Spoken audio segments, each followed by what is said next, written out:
من الشیطان الرجیم بسم اللہ الرحمن الرحیم۔ خواتین و حضرات السلام علیکم ورحمۃ اللہ وبرکاتہ و مغفرتہ۔ پروگرام احکام شریعت ہے اور الحمدللہ کئی سالوں سے آپ کی خدمت میں فقہ حنفی سے متعلقہ مسائل ذکر کر رہے ہیں، اور انشاءاللہ امید تو ہے اللہ تعالیٰ کی رحمت شامل حال رہی تو جب تک زندگی ہے انشاءاللہ آپ کے سامنے حاضر ہوتے رہیں گے۔ کچھ آفر کویسچنز لیتے ہیں۔ کسی نے کہا کہ کوئی شخص ہے وہ کام کے سلسلے میں باہر گیا اور زوجہ ان کی پاکستان میں ہے، لیکن رخصتی ابھی نہیں ہوئی تھی، شادی کر کے چلے گئے ہیں اور وہ 2 ڈھائی 3 سال تک مسلسل ان کو خرچہ وغیرہ بھیج رہے ہیں، نان نفقہ وغیرہ دے رہے ہیں لیکن اب وہ شوہر یہ بتاتا ہے کہ زوجہ کا رویہ ٹھیک نہیں ہے، بعض اوقات وہ کال ہی نہیں کرتی باقاعدگی کے ساتھ، اور اسی طرح نافرمانی کرتی ہے جب اس کو کوئی بات سمجھائی جائے، اور اسی طریقے سے بعض اوقات وہ جیسے ایک دفعہ آنے لگا تو زوجہ نے منع کر دیا کہ یہاں پر نہ ہو ابھی، اور تو وہ بیچارہ شوہر پریشان ہے۔ تو اب وہ کہتا ہے کہ ایسی صورتحال میں کیا بیوی کا نان نفقہ مجھ پر واجب ہے یا نہیں ہے؟ دیکھیں، مسئلہ یہ ہوتا ہے کہ جب شادی ہو جائے اور رخصتی نہ ہو تو دیکھا یہ جائے گا کہ دیر کس کی طرف سے ہے۔ اگر تو لڑکی والوں کی طرف سے دیر ہے، مثلا لڑکے والے کہتے ہیں کہ بھئی لڑکی کو آپ رخصت کریں، وہ کہتے ہیں بھی ابھی 2-3 سال بچی کے جیسے پڑھائی چل رہی ہوتی ہے، تو ایسی صورت میں یاد رکھیں شوہر پر نان نفقہ واجب نہیں ہوتا، لیکن واجب نہیں ہوتا۔ اگر دینا چاہے وہ احساناً تو بہت اچھی بات ہے، لیکن اگر نہ دے تو بالکل گناہگار نہیں ہوگا، کیونکہ جب تک عورت کی طرف سے اپنے شوہر کے لیے حبس نہ پایا جائے، ہا با سین کا لفظ استعمال ہوتا ہے، حبس۔ حبس میں مطلب اپنے آپ کو شوہر کے لیے روک لینا، کہیں نہ جانا بلکہ شوہر کے لیے روکنا، جب یہ چیز پائی جاتی ہے تو پھر نان نفقہ لازم ہوتا ہے۔ جبکہ یہاں لڑکی والوں کی طرف سے دیر ہے تو حبس نہیں پایا گیا، لہٰذا نان نفقے کی مستحقہ نہیں ہوگی۔ لیکن اگر دیر شوہر کی طرف سے ہے، وہ کہتا ہے کہ بھئی میری ڈیوٹی کا مسئلہ ہے، دیگر چیزیں ہیں، تو پھر یاد رکھیں کہ لڑکی والے تو تیار ہیں، وہ تو حبس کے لیے تیار ہے، اب کوتاہی شوہر کی طرف سے ہے تو نان نفقہ بالکل اس کو دینا ہوگا۔ یہ تو بنیادی مسئلہ ہوا۔ باقی یہ کہ زوجہ فون پہ صحیح بات نہیں کرتی یا بعض چیزوں میں کہنا نہیں مانتی، اگر تو شوہر کی طرف سے رخصتی میں کوتاہی ہے تو حبس جب پایا گیا تو ان چیزوں کی وجہ سے نان نفقہ ساقط نہیں ہوگا، معاف نہیں ہوگا، شوہر کو نان نفقہ دینا چاہیے۔ اور اگر زوجہ کی طرف سے کچھ شکایات ہیں تو اپنے بڑوں سے دائرۂ ادب میں رہ کر کہیں کہ وہ بچی کو سمجھائیں، اور کیا مجبوری ہے کیا نہیں، وہ بچی کا موقف تو میرے سامنے نہیں ہے، تو ایسی صورت میں بہرحال نان نفقہ دینا ہوگا، اور اس کو سمجھانے کے لیے پیار محبت سے یا بڑوں کو درمیان میں ڈال کر مسئلے کو حل کیا جائے۔ کسی نے پوچھا ہے کہ جیسا کہ حدیث کا مضمون ہے کہ جس کے آخری الفاظ لا الہ الا اللہ ہوں وہ جنت میں داخل ہوگا، تو وہ کہتے ہیں کہ اس سے کیا مراد ہے؟ صرف اتنا لا الہ الا اللہ یا پورا لا الہ الا اللہ محمد الرسول اللہ، یہ دونوں پڑھنے کا حکم ہے یا صرف آدھا کلمہ جس کو ہم پہلا کلمہ کہتے ہیں؟ دیکھیں، جو حدیث کا ظاہر ہوتا ہے نا، سب سے پہلے اسی کو لیا جاتا ہے، اور اس میں جب تک سخت ضرورت نہ ہو کوئی تعویل نہیں کی جائے گی۔ یہ ایک اصول یاد رکھیں، قرآن کا بھی ہم ظاہر لیں گے، حدیث کا بھی ظاہر لیں گے، جیسا یعنی بیان ہو رہا ہے، جیسا سامنے سمجھ میں آ رہا ہے وہی لیا جائے گا، جب تک کہ کوئی سیدھا سیدھا لینے میں شرعی قباحت نہ ہو۔ بعض اوقات ایسا ہوتا ہے کہ ظاہری مضمون جو ہے وہ حقیقتاً مقصود الہی یا حدیث کا ظاہری مضمون حقیقتاً مقصود مصطفیٰ نہیں ہوتا، اس میں پھر تعویل کرنی پڑتی ہے، اس میں پھر یہ علماء کا کام ہوتا ہے کہ بھی یہ کہنا جو ظاہر میں نظر آ رہا ہے نا، یہ مقصود نہیں، مقصود یہ ہے۔ تو جب اس کے اندر کوئی تعویل کی حاجت نہیں ہے، سرکار نے فرمایا کہ کوئی اللہ کی وحدانیت کا اقرار کرے جنت میں داخل ہوگا، لا الہ الا اللہ سے وحدانیت ثابت ہو رہی ہے، تو اس کے ظاہر کو لے سکتے ہیں۔ ہاں، اب اس میں یہ ظاہر کو لینا چاہیے، اب یہ کہہ سکتے ہیں کہ بھئی بہتر ہے کہ اگر مردے کو تلقین کریں تو صرف لا الہ الا اللہ کی نہ کریں، محمد الرسول اللہ کی بھی کر دیں کہ نورن علی نور ہے، کہ جب صرف حدیث کے اندر لا الہ الا اللہ سے جنت کی بشارت دی جا رہی ہے تو سرکار کی نبوت کا اقرار مزید برکت کا باعث ہوگا، لیکن چونکہ حدیث میں ظاہری طور پر یہ ہے تو پھر لا الہ الا اللہ بھی کہہ دیا جائے تو کافی ہے۔ ایک بھائی نے کویسچن کیا تھا کہ جیسے سفر میں جب ہم ہوتے ہیں تو نماز قصر کے اندر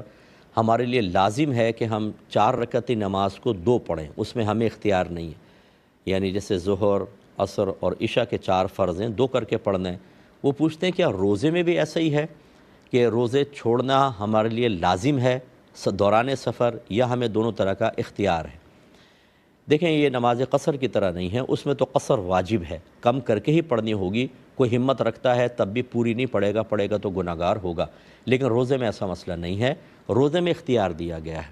چھوڑ بھی سکتے ہیں، آئندہ اس کی قضا کر لیں، ورنہ اللہ تعالیٰ نے یہ قرآن میں بیان فرمایا کہ روزہ رکھنا تمہارے لیے بہتر ہے۔ یہ سفر کے ساتھ ہی متعلق ہے کہ اگر کوئی حالت سفر میں ہمت رکھتا ہے اور اس کا سفر کوئی اتنا ہارڈ نہیں ہے تو بالکل وہ روزہ رکھ لے، بہت ہی بہتر ہے، تو کر سکتے ہیں۔ ایک انہوں نے کہا کہ کسی بھائی کا بتایا کہ وہ ڈیوٹی پر ہوتے ہیں دوران سفر، یعنی کبھی کبھار ان کو ڈیوٹی پہ سفر کرنا پڑتا ہے، تو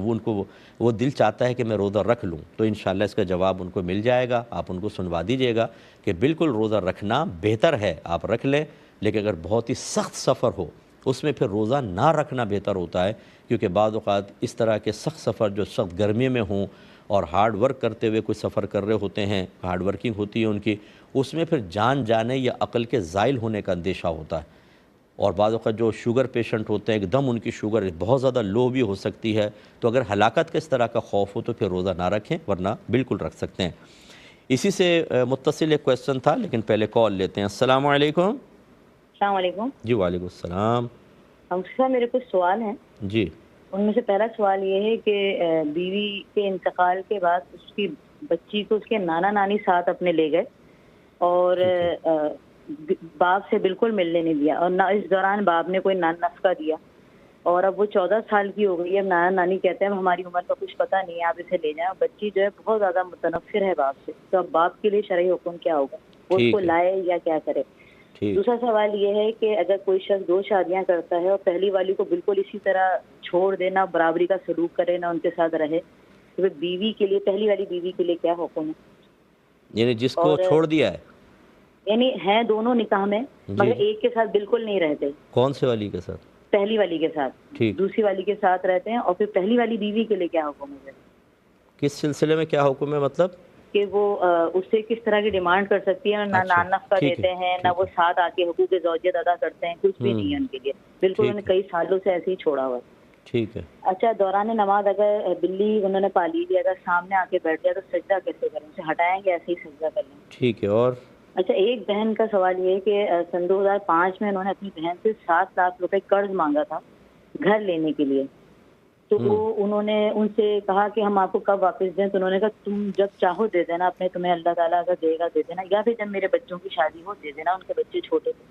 سن 2012 میں شوہر سعودی عرب گئے، انہی کے شوہر کے بلانے پر انہوں نے اپنی علیحدہ جاب کر کے جب ان کو پیسہ دینے کی باری آئی تو انہوں نے کہا نہیں، تمہیں جو ہم نے پیسہ دیا تھا اس کا 3 گنا دو، یا اس پیسے سے تم نے جو گھر خریدا تھا وہ ہمارے نام کرو، ہم یہ اب وہ رقم نہیں لیں گے۔ تو 3 گنا ڈیمانڈ کیوں؟ کہ اگر ہم استعمال کرتے تو نفع ہوتا، یوں؟ ہاں، یہ ہم استعمال کرتے تو ہمارا نفع ہوتا، تم نے ہمارے، انہوں نے خود ہی کہا تھا جب ہو دے دینا، جب تمہارے بچوں کی شادی ہو جاتی ہے۔ اب ان کے لیے کیا حکم ہوگا اگر وہ کہتی ہیں کہ ہم؟ ٹھیک ہے، میں بتاتا ہوں انشاءاللہ۔ ٹھیک ہے، پہلے یہ لے لیتے ہیں۔ یہ کہا کہ بیوی کا انتقال ہو گیا کسی کی، تو بچی کو جو تھے وہ نانا نانی اپنے ساتھ لے گئے، اور اس تقریباً اب بچی 14 سال کی ہے، اس دوران والد نے نہ نان نفقہ دیا، نہ میل ملاقات رکھی۔ اب جو ہے وہ چاہتے ہیں کہ نانا نانی کے باپ ملے، تو کیا حکم ہے؟ بچی باپ سے بہت متنفر ہے اتنے عرصے نہ ملنے کی وجہ سے، تو کیا باپ اب لائے یا نہ لائے؟ دیکھیں مسئلہ یہ ہے کہ پہلے تو اس بات پہ غور کرنا چاہیے کہ باپ نے بچی کو کیوں نہیں رکھا، کہ اگر بیوی کا انتقال ہوا تھا تو باپ کی ذمہ داری تھی کہ وہ بچی کو اپنے پاس رکھتا، یعنی وہ نانا نانی بھی رکھ سکتے ہیں، لیکن بہرحال باپ کو مسلسل میل ملاقات رکھنی تھی، وہ کیوں نہیں کیا؟ تو اگر کوتاہی باپ کی طرف سے تھی تو اتنا عرصہ جو چھوڑ کر رکھنا، نان نفقہ نہ دینا اور اپنی سگی اولاد کو بالکل نظر انداز کر دینا، اس میں باپ بہت گناہگار ہوا، اللہ کی بارگاہ میں اس کو توبہ کرنی چاہیے۔ اور اگر باپ بالکل تیار تھا لیکن نانا نانی نے اس کو بالکل ملنے نہیں دیا، اور بہرحال نانی کا تو حق ہے کہ وہ پال سکتی تھی لیکن بالکل نہیں ملنے دیا، تو پھر نانا نانی قصوروار ہیں۔ دوسرا یہ کہ اگر بچی باپ سے متنفر ہے تو کیوں ہے؟ کیا صرف اس رویے کی وجہ سے کہ 14 سال تک باپ مجھ سے نہیں ملا اس وجہ سے، یا بعض اوقات جو ہم نے دیکھا ہے کہ اگر داماد میں اور بیٹی میں کوئی ناچاقی ہو جاتی ہے اور سپریشن ہو جائے یا بیٹی کا انتقال ہو جائے تو جو ننیال والے ہوتے ہیں وہ بچوں کے ذہن میں باپ کی نفرت بھرتے ہیں، اور جھوٹ بھی بعض اوقات سچ بھی ہوتا ہے، بعض اوقات جھوٹ لگا لگا کر، تاکہ وہ چاہتے ہیں کہ بچے باپ سے متنفر رہیں۔ اگر ایسی صورتحال ہے تو جس نے دل میں نفرت ڈالی وہ حرام اور گناہ کبیرہ کا مرتکب ہوا، اور اسی طرح بچی بھی گناہ گار ہوگی کہ اگر وہ بالغہ ہو چکی ہے تو باپ سے بغیر اس طرح کی وجہ کہ وہ سخت ناراض رہنا، تو بچوں کو اپنے ماں باپ سے ناراض رہنے کا بالکل بھی حق نہیں ہوتا۔ ایسی کوئی بچی اگر مجھے سن رہی ہے تو خدا را اگر آپ کے دل میں بس فرض کر لیں کہ سچ ہو تب بھی، اور فرض کر لیں کہ جھوٹ بولا گیا ہو تب بھی، دونوں صورتوں میں بہرحال باپ کا حق ساقط نہیں ہوتا۔ بچی کو چاہیے کہ اپنے باپ کو اگر اس کی کوتاہی ہے تو معاف کرے، اور ویسی نفرت ڈالی تھی تو پھر تو بدرجہ اولیٰ ملنا چاہیے۔ اور اب کیا کریں؟ اگر نانا نانی راضی ہیں تو بالکل باپ کو اس کی کفالت کرنی چاہیے، اپنی بچی کو اپنی کسٹڈی میں لیں، اور جتنا بیچ میں خطائیں ہوئیں یہ تو کفارہ پورا کرنے کا بہترین طریقہ ہے کہ بچی کو اچھا پیار دیں، محبت دیں، اس کے نان نفقے کا خیال رکھیں، اس کو اگر وہ پڑھ رہی ہے تو اچھی طرح پڑھائیں اور اس کی اچھی جگہ شادی کریں تاکہ بچی راضی ہو، خوش ہو، اور جو کوتاہیاں پیچھے ہوئی ہیں اللہ تبارک و تعالیٰ اس خدمت کو ان کا کفارہ بنا دے۔ تو ہر طرف سے جو اپنی کوتاہی محسوس کر رہا ہے بچی بھی غور کرے، والد صاحب کو غور کرنا چاہیے، نانا نانی ننیال والوں کو غور کرنا چاہیے، جس کی کوتاہی ہے اسے اللہ کی بارگاہ میں توبہ کرنی ہوگی، ورنہ دنیا تو ابھی ختم ہو جائے گی، اصل ہے آخرت۔ میدان محشر کے اندر بچی بھی کھڑی ہوگی، والد بھی کھڑا ہوگا، یہ نانا نانی یا اس کے جو ماموں خالاؤں نے اگر نفرتیں ڈالی تھیں سب کو اللہ تعالیٰ جمع کر کے وہاں حساب و کتاب لے گا۔ جس کے عمل میں کوتاہی ہوئی، یہ حقوق العباد کا مسئلہ ہے، یاد رکھیں نیکیاں نام اعمال سے نکالی جائیں گی اور سامنے والے کے نام اعمال میں ڈالی جائیں گی، اور اگر حساب کتاب پورا نہیں ہوگا تو ان کے گناہ نکال کر اس شخص کے نام اعمال میں ڈالے جائیں گے۔ اور بعض اوقات ایسا بھی حدیثوں میں آیا ہے کہ ایک شخص نماز، روزہ، زکوٰۃ وغیرہ لے کر آئے گا، لیکن اسی طرح حقوق العباد میں کوتاہیوں کی بنا پر اس کی نیکیاں ان کو دی جائیں گی، پھر اس کے گناہ اس کے نام اعمال میں ڈال کر اس کو جہنم میں ڈال دیا جائے گا۔ یہ آسان بات نہیں ہوتی ہے، ہم ان حقوق العباد کے مسائل پہ بالکل غور نہیں کرتے، حج پہ حج کر رہے ہیں، عمرے پہ عمرے کر رہے ہیں، تسبیح ہاتھ میں لی ہوئے ہیں جی، تہجد بھی پڑھ رہے ہیں، قرآن پاک پڑھ رہے ہیں، یہ ساری نیکیاں یوں نکل جائیں گی۔ آپ یقین کیجئے حدیث اگر آپ پڑھیں تو دل میں بہت خوف پیدا ہوتا ہے۔ حقوق العباد کے مسئلے میں بالکل کوتاہی نہیں ہونی چاہیے۔ اللہ تعالیٰ سب کو سمجھنے کی توفیق عطا فرمائے، آمین۔ ایک مختصر سا بریک لیں گے، ہمیں یقین ہے آپ ہمارے ساتھ ہی رہیں۔ بسم اللہ الرحمن الرحیم، پہلے کال لیتے ہیں پھر جوابات کی طرف آئیں گے۔ السلام علیکم۔ وعلیکم السلام ورحمۃ اللہ وبرکاتہ۔ مفتی صاحب کیسے ہیں؟ اللہ کا بڑا کرم، اللہ کا کرم۔ مفتی صاحب آپ سے یہ سوال کرنا تھا کہ بعض اوقات کوئی ہمارا دل دکھا دیتا ہے اور ہم اس کو زبان سے معاف بھی کر دیتے ہیں، اس سے رویہ بھی اچھا رکھنے کی کوشش کرتے ہیں، مگر وہ پہلے کی طرح دل ان کی جانب مائل نہیں ہوتا، تو کیا اس میں بھی ہم گناہ گار ہوتے ہیں؟ جی ٹھیک ہے۔ دوسرا اور سوال یہ کرنا تھا کہ شادی شدہ جو بہنیں ہوتی ہیں ہماری، وہ اپنی والدہ سے اپنے سسرال کا حوال ذکر کرتی ہیں اکثر، تو اس کے اندر نیت چغلی یا غیبت کی نہیں ہوتی، لیکن بس بعض اوقات وہ گھر کی دل ہلکا کرنے کے چکر میں نا وہ اس طرح کی باتیں کر جاتی ہیں، تو کیا اس پر بھی غیبت اور چغلی کا حکم لگے گا؟ ٹھیک ہے۔ اور ایک سوال یہ بھی تھا کہ بعض اوقات جو ہماری پردے والی بہنیں ہوتی ہیں وہ باہر کھانا وغیرہ کھانے جاتی ہیں ہوٹلنگ کے لیے، تو ایسی صورت میں اگر حجاب کے اندر کھانا کھایا جائے تو حجاب خراب ہو جاتا ہے یا عبایا وغیرہ گندا ہو جاتا ہے، تو کیا ایسی صورت میں صرف اتنی دیر نقاب ہٹانے کی اجازت ہوگی جتنی دیر کھانا کھا رہے ہیں؟ ٹھیک ہے۔ اور بس یہی سوالات ہیں۔ میں عرض کرتا ہوں، ایک کویسچن نے کیا تھا کہ کسی شخص نے 2 شادیاں کی اور پہلی والی بیوی کو بالکل چھوڑ دیا، نہ نان نفقہ دیتا ہے نہ اس کا کوئی حق ادا کرتا ہے، تو وہ عورت کیا کرے؟ کیا وہ مطالبہ کر سکتی ہے شوہر سے اپنے حقوق وغیرہ کا؟ کیا حکم شرع ہوگا؟ جی بالکل، دیکھیں نبی کریم صلی اللہ علیہ وسلم نے ارشاد فرمایا کہ جو شخص جس کی 2 بیویاں ہوں اور ایک بیوی کو بالکل معطل کر دے، ایسی چھوڑ دے، تو وہ بروز قیامت اس حال میں آئے گا کہ اس کی ایک جانب فالج زدہ ہوگی۔ آپ اندازہ کریں تو یہ اللہ تعالیٰ نے اسی لیے قرآن عظیم میں واضح طور پہ فرمایا کہ فَانْكِحُوا مَا طَابَ لَكُم مِّنَ النِّسَاءِ مَثْنَىٰ وَثُلَاثَ وَرُبَاعَ، تمہیں جو عورتیں پسند ہو تم ان سے نکاح کر سکتے ہو، 2 سے، 3 سے، 4 سے، لیکن صاحب پھر بعد میں بیان فرمایا فَإِنْ خِفْتُمْ أَلَّا تَعْدِلُوا فَوَاحِدَةً، پھر اگر تمہیں یہ خوف ہو کہ ان میں عدل نہ کر سکو گے تو ایک سے نکاح کرو۔ اور یہ عدل کا مخالف ہوتا ہے ظلم، یہ عدل کے بالکل خلاف اور ظلم کی صورت ہے کہ ایک زوجہ کو بالکل چھوڑ دینا، نہ نفقہ دینا، نہ اس کا حق ادا کرنا، ایسا شوہر گناہ کبیرہ کا مرتکب ہے اور آخرت کا شدید ترین وبال اس کے سر پر ہوگا۔ حقوق العباد کے بارے میں ابھی میں عرض کر چکا ہوں، ان دونوں ہسبینڈ وائف کو میدان محشر میں کھڑا کیا جائے گا، اور سوچیں کہ جس زوجہ کو آپ نے اتنی اذیتیں اور تکلیفیں دی تھیں، اور یہاں حاکمیت کے زوم میں اور اپنی طاقت کو دیکھ کر، مردانگی کو دیکھ کر آپ نے کہا تھا کہ مجھے تیری کوئی پرواہ نہیں ہے، میں ڈرتا نہیں ہوں اور فلاں نہیں، وہاں ایسا شوہر کانپ رہا ہوگا، رنگ فق ہوگا۔ اور مجھے امید ہے کہ کچھ بچیاں تو شاید بہت ہی نرم ہوں، ورنہ وہاں پر نیکیاں چھین کے لے جائیں گی اور اس کے گناہ اس کے نام اعمال میں، اور یہ جہنم میں۔ اللہ نہ کرے میرے بھائی بھی جو ایسے کر رہے ہیں تو وہ میرے بھائی ہیں، مسلمان ہیں، ہماری تو یہ تمنا نہیں ہے، لیکن جب آپ خود اپنی آخرت کو فراموش کریں، اللہ اس کے رسول کی تعلیمات آپ کو حقیر محسوس ہوں، اور آپ اپنی عقل اور سمجھداری کو بنیاد بنا کر شرعی اصولوں کا پامال کریں، تو پھر اللہ تبارک و تعالیٰ آپ کے ساتھ آخرت میں رحمت والا معاملہ کرے۔ کیوں؟ اس لیے شوہر کو چاہیے فوراً مائل ہو، اور بالکل عورت کا یہ حق ہے، وہ نان نفقے کا مطالبہ کر سکتی ہے، حتیٰ کہ کورٹ میں کیس کر کے وہاں سے نان نفقہ وصول کروا سکتی ہے۔ اسی طرح وہ ڈیمانڈ دیگر حقوق کی ادائیگی کی کر سکتی ہے، حتیٰ کہ اگر شوہر وہ عورت مسلسل اذیت اور تکلیف میں ہے، اس کے پاس اور کوئی سورس آف انکم نہیں ہے، یا تقاضائے نفسانی ایسا ہو رہا ہے کہ وہ اگر شوہر مائل نہیں ہوتا تو وہ زنا کی طرف مائل ہو جائے گی، ایسی صورت میں پوری کوشش کر لے، اگر نہ مانے تو وہ طلاق کا مطالبہ بھی کر سکتی ہے کہ بھی مجھے چھوڑ دو یا خلا دے دو تاکہ مجھے آزاد کرو، میں کسی اور سے نکاح کروں، اور ایسی صورت میں طلاق کا مطالبہ گناہ نہیں ہوتا۔ ورنہ عام طور پہ جو بغیر شرعی عذر کے عورتیں طلاق کا مطالبہ کرتی ہیں، وہ یہ یاد رکھیں، نبی کریم نے فرمایا کہ جو عورت بغیر کسی عذر کے مطالبہ طلاق کرے، وہ بروز قیامت جنت کی خوشبو بھی نہیں پا سکتی۔ تو بہت برا ہوتا ہے یہ طلاق کا مطالبہ، پہلے دیکھ لینا چاہیے کہ ویلڈ ریزن ہے، یعنی شریعت کی نگاہوں میں، تب مطالبہ طلاق، لیکن ایسی بچی بالکل کر سکتی ہے۔ ایک کالر ہمارے ساتھ ہے، پہلے کال لیتے ہیں۔ السلام علیکم۔ وعلیکم السلام ورحمۃ اللہ۔ جی سر میرے 3 سوالات ہیں۔ جی پہلا یہ کہ کوئی ضعیف العمر خاتون جو ہیں کسی قافلے کے ساتھ بغیر محرم کے عمرہ ادا کرنا چاہ سکتی ہیں۔ ٹھیک ہے۔ دوسرا یہ کہ کوئی شخص ایسا ہے کہ جو اپنے بال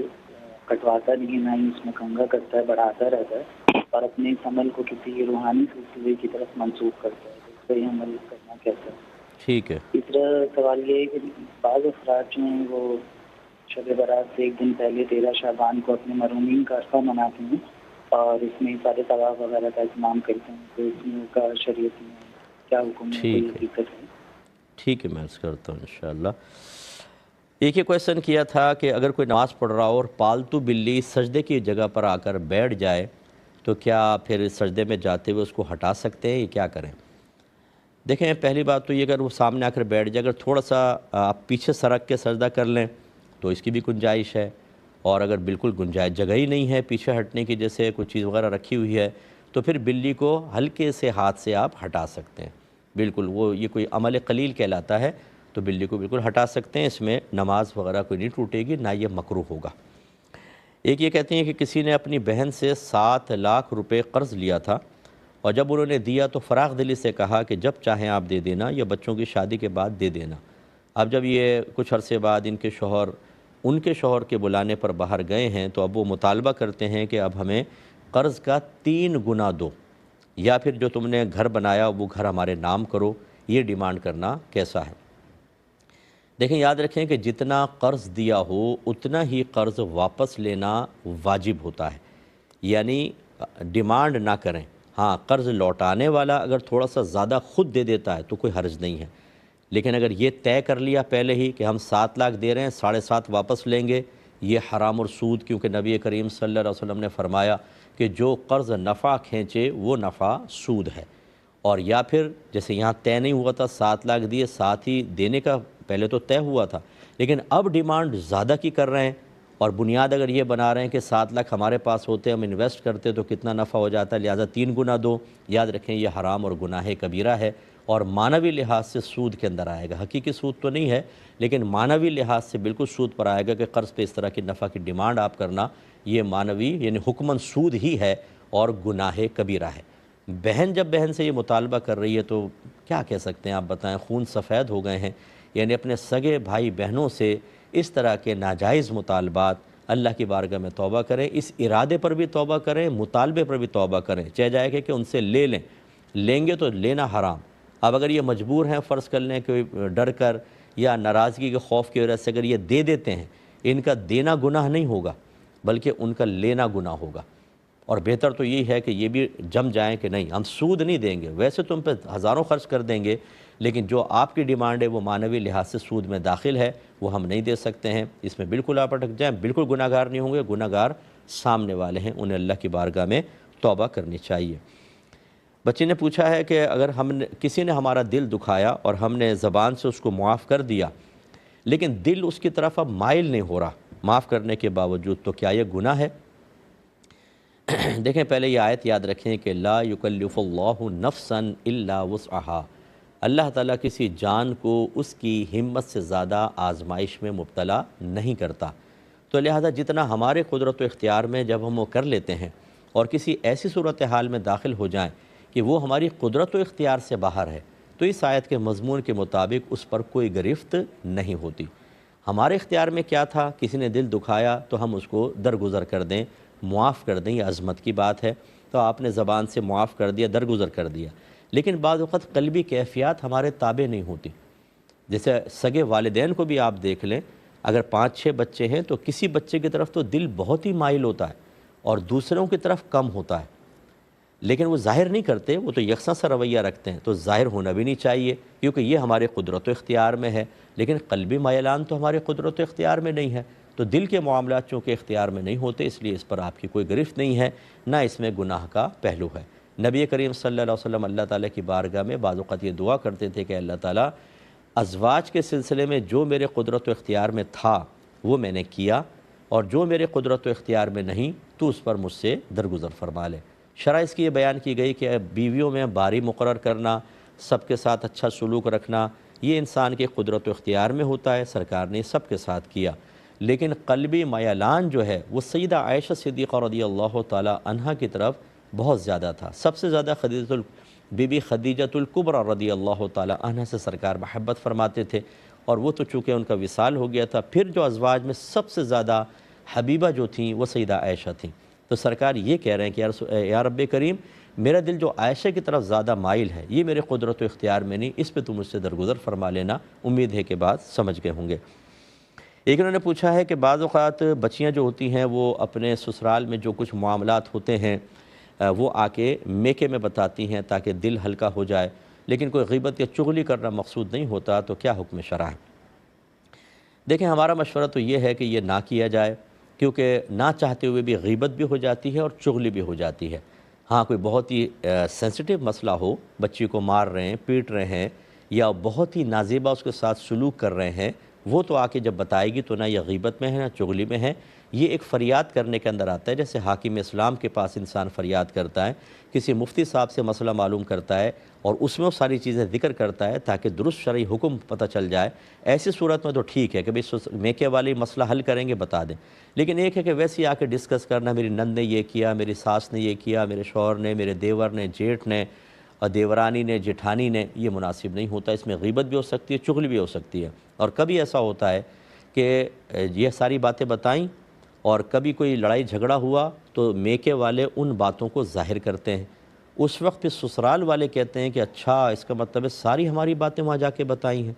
اب اگر صلح بھی ہو جائے تو وہ بچی ویسی عزت نہیں پا سکتی جو پہلے تھی، یعنی وہ آتی بھی دور سے تو خاموش کروا دیتے ہیں کہ آ رہی ہے پھر جا کے سب بتا دے گی، یعنی کھچاؤ کا سا ایک منافقانہ سا ماحول بن جاتا ہے۔ اس لیے بچیوں کو چاہیے حتی الامکان وہاں کے معاملات کو فیس کر کے ان کے راز کو راز رکھیں، جب بہت ہی ضروری مسئلہ ہو کہ آپ اذیت مسلسل میں ہیں، یا پھر اگر ابھی انیشل اسٹیج پہ نہیں روکا تو آگے بہت بڑا بگاڑ پیدا ہوگا، وہ آپ شکایت یا غیبت کی نیت سے نہیں بلکہ مسئلے کے حل کی نیت سے بتا سکتے ہیں، اور اسی کو بتائیں جو اس کے حل کرنے کی صلاحیت رکھتا ہے، ورنہ تو پھر کیا فائدہ، جب سامنے والا حل ہی نہیں کرے گا تو خالی دل کے پھپولے پھوڑنے سے کوئی فائدہ نہیں ہوتا، اس کا تھوڑا سا خیال رکھا جائے۔ ایک مختصر سا بریک لیں گے، ہمیں یقین ہے آپ ہمارے ساتھ ہی رہیں۔ بسم اللہ الرحمن الرحیم۔ بچی نے پوچھا کہ اگر کوئی پردے دار خاتون جیسے فیملی جاتی ہے آؤٹنگ کے لیے، کہیں جا کر کھانا کھاتے ہیں، اب اگر وہاں حجاب ہٹا کے کھانا نہ کھایا جائے تو لازم بات ہے کہ کیسے کھائے گی وہ، نیچے سے تو بعض اوقات حجاب سالن میں چلا جائے تو کیا وہ چہرہ کھول سکتے ہیں کہ نہیں؟ دیکھیں اس میں باہر جانا منع نہیں ہوتا، ایسی جگہ کا انتخاب کریں جہاں غیر مردوں کی نگاہ نہ پڑے، کوئی کارنر کے اندر ٹیبل لے لیں اور سیٹنگ ایسی رکھیں کہ خواتین کی پیٹھ اس طرف ہو کہ اگر ویٹر وغیرہ آتا بھی ہے تو فرنٹ کے اوپر مرد حضرات بیٹھے ہوں تو وہ فرنٹ چہرہ نہیں آئے گا، اور بہنیں پھر اپنا حجاب اتار سکتی ہیں، اور ایسا کچھ رکھیں کہ جیسے اس طرح کر کے تھوڑا سا وہ کھاتی رہیں، کوئی آئے تو فوراً اس طرح کم از کم یوں سامنے کر لیں تاکہ چہرے پر نگاہ نہ پڑے، لیکن اس کی بہرحال گنجائش ہے، بہنیں باہر جا کر کھانا کھا سکتی ہیں احتیاط کے ساتھ۔ ایک انہوں نے بھائی نے پوچھا ہے کہ کوئی ضعیف العمر خاتون ہیں تو کیا وہ بغیر محرم کے عمرے پہ جا سکتی ہیں؟ تو جی بالکل، اگر وہ ایسی ہیں کہ جو بہت زیادہ بوڑھی ہو چکی ہوں، جیسے 65-70 سال کی ہیں اور دیکھنے میں کوئی جاذب نظر بھی نہ لگیں، اور اس طرح بھی نہ ہوں کہ وہ اتنی ایج میں جا کر انہوں نے اپنے آپ کو ایکسرسائز وغیرہ کے ذریعے اتنا کر لیا ہو کہ دیکھنے میں وہ 40-45 کے لگیں، یعنی غیر جاذب نظر، ضعیف العمر، اور ساتھ کوئی ان کے لے جانے والا ہو، یعنی سنبھالنے، قافلے میں سنبھالنے والے ہیں، تو ایسی خاتون کے لیے اجازت ہوتی ہے۔ یہ میں نے پہلے بھی کچھ پروگرام پہلے بھی یہ سوال جواب عرض کیا تھا، یہ جو آج ہماری بہنیں کہتی ہیں جی فلاں جگہ کا فتویٰ آ گیا، فلاں کا آ گیا، اور ادھیڑ عمر یا جوان عورتیں بغیر محرم کے سفر کر رہی ہیں کہ ہمیں اجازت مل گئی ہے، ایسا بالکل نہیں۔ دین ہمارے نبی کا ہے، کسی مفتی صاحب کا نہیں ہے کہ جو نبی کریم کے قول کے مقابل اجازت دے دیں، یہ بالکل نہیں چلے گا۔ رحمت کونین صلی اللہ علیہ وسلم نے واضح طور پہ فرمایا کہ جو عورت اللہ تبارک و تعالیٰ اور اخروی دن پر ایمان رکھتی ہے وہ اپنے شوہر یا کسی محرم کے بغیر 3 دن کی مسافت کا سفر طے نہ کرے، جو ہم کلومیٹرز میں تبدیل کریں تو 92 کلومیٹرز بنتا ہے، اور یہ تو بہت لمبا سفر ہے، تو عورت قدم قدم پر گناہگار ہوگی۔ ضعیفہ کے لیے اجازت ہوتی ہے۔ ایک انہوں نے کہا کہ ایک شخص ہیں جو اپنے بال بڑھاتا رہتا ہے، کاٹتا نہیں ہے، اور کافی لمبے بال ہو گئے ہیں، اور اپنے آپ کو کسی روحانی سلسلے کی طرف منسوب کرتا ہے، تو کیا حکم شرع ہوگا؟ دیکھیں روحانی ہو یا طوفانی ہو، بہرحال شریعت کی فالوئنگ، شریعت کو فالو کرنا، شریعت کی رعایت کرنا، اگر وہ روحانی اپنے آپ کو کہتے ہیں، مذہبی کہتے ہیں، تو بدرجہ اولیٰ ان کو کرنی چاہیے۔ اور نبی کریم صلی اللہ علیہ وسلم نے جب بھی بال رکھے ہیں، کبھی کان کی آدھے کان تک رکھیں، کبھی کان کی لو تک، اور زیادہ بڑھائے ہیں تو کندھے کو چھو جاتے تھے، اس سے نیچے نبی کریم صلی اللہ علیہ وسلم نے نہیں رکھے۔ تو یہ تو عمل سرکار کا ثابت ہوا، اور سرکار نے ارشاد فرمایا کہ جو مرد عورتوں کی مشابہت اختیار کریں اور جو عورتیں مردوں کی مشابہت اختیار کریں ان پر اللہ کی لعنت ہے۔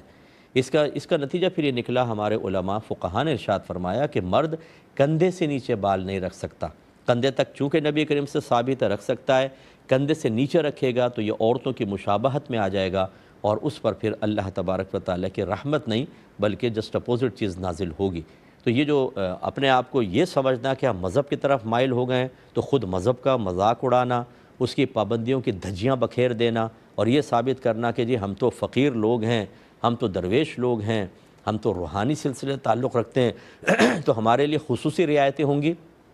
ایسا کچھ بھی نہیں ہے۔ حضرت با یزید بستامی صاحب رحمۃ اللہ علیہ فرمایا کرتے تھے کہ ہوا میں اڑنا کوئی کمال نہیں، یہ تو ایک مکھی بھی کر سکتی ہے، پانی پہ چلنا کوئی کمال نہیں، یہ تو ایک تنکا بھی کر سکتا ہے، اصل کمال یہ ہے کہ نبی کریم صلی اللہ علیہ وسلم کی شریعت پر عمل کیا جائے۔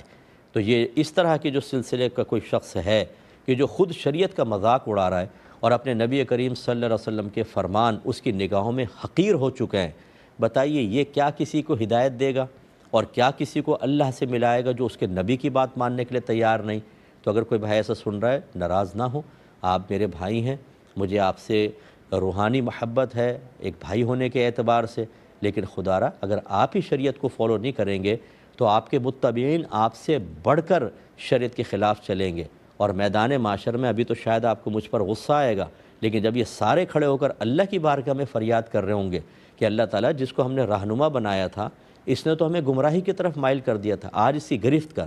یہ حدیثوں میں اور قرآن کے مضامین میں آپ کو بتا رہا ہوں کہ جو امام ہوں گے، جو لیڈر ہوں گے، ان کے متبعین ان کو برا بھلا کہیں گے اور وہ ان کو برا بھلا کہیں گے، اور اللہ تعالیٰ دونوں کو جہنم میں ڈال دے گا۔ تو اس لیے اللہ کے خوف پیدا کریں، غصہ کرنے کے بجائے اپنا محاسبہ، اپنا احتساب کر کے ٹھنڈے دل سے غور کر کے شریعت کے تابع ہو جائیں، یہی سب سے بیسٹ ہے۔ یہ کہتے ہیں کہ 15 شعبان سے ایک دن پہلے لوگ عرفہ مناتے ہیں اور اس میں اپنے مردوں کے لیے ایصال ثواب کرتے ہیں، کیا حکم شرع ہوگا؟ دیکھیں، اس طرح کوئی عرفہ وغیرہ منانا، کوئی مطلب اس کو باقاعدہ ایک ایونٹ سا بنا دینا، یا لازم ضروری سمجھنا، یا یہ سمجھنا کہ نہیں کریں گے تو مردے تڑپیں گے بیچارے وہ ہوں گے، اس طرح صحیح نہیں ہوتا۔ ہاں، ایصال ثواب کرنا چاہیں پورے سال میں جب کبھی آپ کرنا چاہیں، اس دن بھی کرنا چاہیں کر لیں، لیکن اپنے پاس سے کچھ چیزیں بنا لینا یہ قطعاً غیر مناسب ہوتا ہے۔ اسی وجہ سے پھر دین کا بگاڑ پیدا ہوتا ہے۔ اور معذرت کے ساتھ یہ جملہ میں ہمیشہ کہتا رہتا ہوں اور انشاءاللہ کہتا رہوں گا کہ اصل دین ہمارے لوگوں کو بالکل معلوم نہیں، اور جو چیزیں نئی ایجاد ہوئی ہیں، جن کو میں ہمیشہ ہر چیز کو غلط بھی نہیں کہہ رہا ہوں، لیکن ان میں شغف، ہماری مشغولیت، ہماری مصروفیت، ان کی طرف قلبی میلان، اس کا اعتقاد، ان پر اعتماد بھلا کا نظر آئے گا آپ کو۔ گھروں میں اصل دین نہیں، قرآن نہیں کھولے گا ترجمہ تفسیر سے، حدیثیں نہیں، سیرت نہیں، فقہ کا کوئی درس نہیں ہوگا۔ ان تمام معمولات میں، ان تمام نظریات میں ہم اتنے مشغول ہو چکے ہیں کہ ہمیں پرواہ نہیں ہے کہ اللہ اس کے رسول نے فوقیت اور بنیادی چیزیں کون سی بیان کی تھی، کن چیزوں کو فوقیت دی تھی، کون سی چیزیں بنیادی تھی، اس سے گھر کے گھر خالی ہیں۔ 34 سال ہو گئے مجھے تقریباً تبلیغ کرتے ہوئے، اللہ تعالیٰ رحم فرمائے۔ تو بہرحال ایصال ثواب آپ کر سکتے ہیں، لیکن اس طرح اپنے پاس سے مختلف چیزیں بنا کر اور اس کو پھر اپنے گھر میں اس طرح ظاہر کرنا کہ آنے والی نسلیں سمجھے کہ شاید یہ مذہب کا حصہ ہے، یہ بھی مناسب نہیں ہوتا۔ یہ کہتے ہیں کہ ایک شخص تھا، اچھا ایک اسی سے متعلق کویسچن تھا جو میں نے پچھلے پروگرام میں آدھا ہوا تھا، آدھا رہ گیا تھا، کہ بعض ٹرک ڈرائیور ایسے ہوتے ہیں اور بس ڈرائیور جو رمضان میں سفر کرتے ہیں اور مسلسل سفر کرتے ہیں، ان کے لیے روزے کا حکم کیا ہوگا؟ دیکھیں، اگر تو وہ روزہ رکھنے کی طاقت رکھتے ہیں کہ بعض اوقات ایئر کنڈیشن گاڑیاں ہوتی ہیں، بسیں ایسی ہوتی ہیں، اور بعض ہوتی ہیں جو ایئر کنڈیشن نہیں ہوتی، لیکن یہ ہے کہ موسم اچھا خوشگوار ہوتا ہے اور روزہ رکھنا ان کے لیے کوئی مسئلہ نہیں ہوتا، اور وہ اگر غور کریں تو وہ جب چلتے ہیں تب کھاتے ہیں تھوڑا بہت، راستے میں تھوڑا بہت پانی پیا اور شام کو جا کر کھاتے ہیں، اگر وہ تھوڑا سا غور کر لیں تو آرام سے روزہ رکھ سکتے ہیں۔ تو اگر روزہ رکھ سکتے ہیں آرام سے، بہرحال رکھ لیں۔ اگر وہ مشقت محسوس کرتے ہیں تو بالکل چھوڑ سکتے ہیں، کوئی گناہ نہیں ہے، بعد میں اس کی قضا کر لیں۔ اور یہی نفلی روزوں کے بارے میں ہے۔ رمضان کے روزے میں جب اتنی رعایت ہے تو نفلی میں تو بدرجہ اولیٰ، وہ تو ہمارے قدرت و اختیار میں، رکھنا چاہیں رکھیں، چھوڑنا چاہیں چھوڑ دیجئے۔ یہ کہتے ہیں کہ ایک خاتون تھی، جب ان کا وصال ہونے لگا تو انہوں نے اپنے بچوں کو وصیت کی کہ مجھے ایک تابوت کے اندر دفنانا۔ تو ان کے بچوں نے ایک ایسے تابوت میں ان کو رکھا کہ جس کے اوپر شیشہ لگا ہوا تھا، کہ اوپر سے مطلب مردہ نظر آ رہا تھا۔ تو ایک عزیزہ تھیں، وہ وقت پہ نہیں پہنچی، تو پھر وہ انہوں نے اس طرح کیا کہ وہ جب تابوت میں رکھ دیا تو والدہ کا چہرہ کھول دیا، وہ شیشے سے باہر سے نظر آ رہا تھا، جو بعد میں آتا تھا وہ دیکھ لیتا تھا۔ تو ایک تو یہ تابوت کی وصیت، اور دوسرا اس طرح لوگوں اپنا چہرہ کھولنا والدہ کا، یہ کیا حکم شرع ہے؟ لیکن خاتون وہ ضعیف کہتے ہیں کہ بوڑھی خاتون تھی۔ دیکھیں، پہلی بات تو یہ کہ انہوں نے تابوت میں دفنانے کی وصیت کیوں کی؟ اگر تو کوئی معقول وجہ تھی کہ ان کا جسم اس طرح کا تھا کہ مطلب لاغر ہو رہا تھا، یا کیا اس کو تابوت میں سمیٹ کے رکھنا بہتر تھا، اور وہ عورت جانتی تھی کہ مجھے بیماریاں وغیرہ ہیں، تب تو گنجائش نکلتی ہے، ورنہ اگر ایسا نہیں تھا تو تابوت کی وصیت کرنا بالکل خلاف شرع تھا۔ یہ ہمارا مذہبی طریقہ نہیں ہے، خلاف سنت طریقے سے انہوں نے اپنے آپ کو اس میں رکھا، اور یہ نہیں کرنا چاہیے تھا۔ یاد رکھیں، مردے کی ہر وصیت پوری نہیں کی جاتی۔ جو ان کی مالی وصیت ہو یا ویسی اور دیگر وصیتیں جیسے یہ تھی، انہیں فوراً سے پیشتر کسی اچھے عالم اور مفتی کو دکھائیں، اور مفتی صاحب کو دکھائیں جو مسند زیادہ بیسٹ ہے، اور ان سے پوچھیں کہ یہ وصیت پوری کرنی بھی ہے کہ نہیں کرنی۔ اگر وہ منع کر دے کہ یہ خلاف شرع ہے تو نہ کریں، اور یہ نہ سوچیں اس کے اوپر کہ جی والدہ کا دل دکھ جائے گا، وہ تو وصیت کر کے گئی تھی۔ نہیں، جب مرنے کے بعد جب آدمی کوئی ایسی جاہلانہ وصیت کرے اور مر جائے، اس کے بعد تو وہ یہ تمنا کرتا ہے کہ خدا را، اگر وہ آ سکتا نا تو آ کے بولتا خدا کے واسطے وصیت پوری نہیں کرنا کیونکہ میں غلط وصیت کر گیا تھا۔ مرنے کے بعد بہت سی چیزیں منکشف ہو جاتی ہیں، دل دکھنے کا کیا مطلب؟ تو غلط وصیت کو پورا نہ کرنا یہ مردے پر رحم ہے، ہمدردی ہے، ان کے ساتھ پیار اور محبت کا اظہار ہے، چاہے جائے کہ ان کی غلط وصیت کو پوری کر کے ان کے لیے وبال آخرت پیدا کرنا۔ اگر ماں باپ یہ کہیں کہ بیٹا ہمیں آگ میں دھکا دے دو، ہمارا دل چاہ رہا ہے، بتائیں دیں گے کیا آپ؟ کبھی بھی نہیں دیں گے۔ اگر وہ کہیں کہ بیٹا یہ 5 لاکھ کی گڈی جو تیری ہے، میں چاہتا ہوں اس کو آگ میں جلا کر دیکھوں جلتی کیسی ہے، مانیں گے آپ یہ بات؟ وہاں دل دکھنے کے بارے میں کیوں نہیں سوچتے؟ اگر ماں باپ کہیں کہ بیٹا 3 منزلہ چھت سے چھلانگ لگاؤ، ہم دیکھنا چاہتے ہیں کہ تم کیسے اوپر سے نیچے گرتے ہو، تو کیا آپ پوری کر لیں گے؟ تو یہ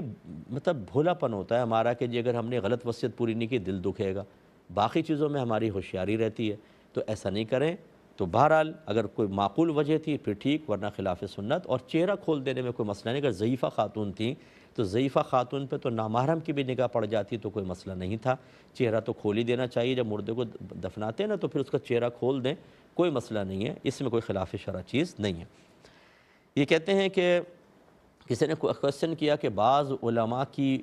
فیک ویڈیوز تیار کر لی جاتی ہیں کہ وہ بولتے وہ نہیں ہیں لیکن وائس اوور ایسی کر لی جاتی ہے، اے آئی ٹول کے ذریعے آج کل بنا لیتے ہیں اور غلط چیزیں ان کے منہ سے نکلواتے ہیں، تو کیا حکم شرع ہوگا؟ اسی طریقے سے ان کے نام کے چینل بنا لیتے ہیں اور ان پہ غلط قسم کی چیزیں ڈال دیتے ہیں، جس سے عام آدمی کا انتقال ذہن اسی عالم کی طرف ہوتا ہے کہ شاید انہوں نے ڈالے ہیں اور وہ بدظن ہوتے ہیں۔ کیا حکم ہے؟ دیکھیں اس کے حرام اور گناہ کبیرہ میں تو کوئی شبہ نہیں ہو سکتا کہ ایک مسلمان کو کے بارے میں اس کی فیک ویڈیو بنانا اور غلط قسم کے الفاظ زبان سے نکالنا یا فحش قسم کی چیزیں ڈال کر لوگوں کو ایک عالم سے بدگمان کرنا، جبکہ نبی کریم صلی اللہ علیہ وسلم علماء کی عظمت بیان کرتے ہوئے ارشاد فرماتے ہیں کہ العلماء ورثۃ الانبیاء، علماء نبیوں کے وارث ہوتے ہیں، اور وارث نبی کے ساتھ یہ معاملہ تو یہ گناہ کی صورت ہوتی ہے، ایسا ہرگز نہیں کرنا چاہیے۔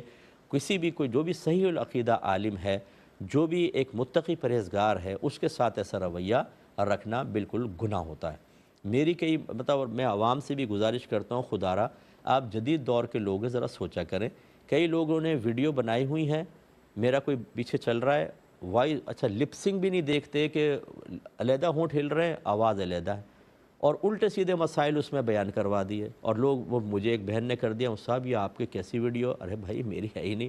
ہزاروں میرے نام کے چینل بنے ہوئے ہیں، آفیشیل چینل میرا چند ہی ہیں، باقی ایسے فیک بنائے ہوئے ہیں۔ تو خدا را کوئی ایسے کسی بھی عالم کے بارے میں کوئی ایسی ناجائز چیز دیکھیں تو فوراً بلیو نہ کریں، اگر کانٹیکٹ کر سکتے ہیں کریں، ورنہ حسن ظن کر لیں، یہی سب سے بہتر ہوتا ہے۔ اب چونکہ پروگرام کے وقت ختم ہو رہا ہے، زندگی رہی اور موقع ملا تو انشاءاللہ نیکسٹ ویک آپ سے ملاقات ہوگی۔ اس وقت تک کے لیے اپنے میزبان کو، ہماری کیو ٹی وی کی پوری ٹیم کو اجازت مرحمت فرمائیں۔ آپ ہمارے لیے دعا کیجیے، ہم آپ کے لیے دعا گو ہیں، خصوصاً اپنے نوجوانوں بچے بچیوں کے لیے کہ خدا را ایسا کوئی کام نہ کریں سوشل میڈیا پہ، خاص طور پہ کہ جو آپ کے لیے بہت بڑا گناہ جاریہ بن جائے اور میدان محشر میں آپ کو لوگ مجرمین کی صفوف میں دیکھیں۔ آمین۔ وآخر دعوانا ان الحمدللہ رب العالمین۔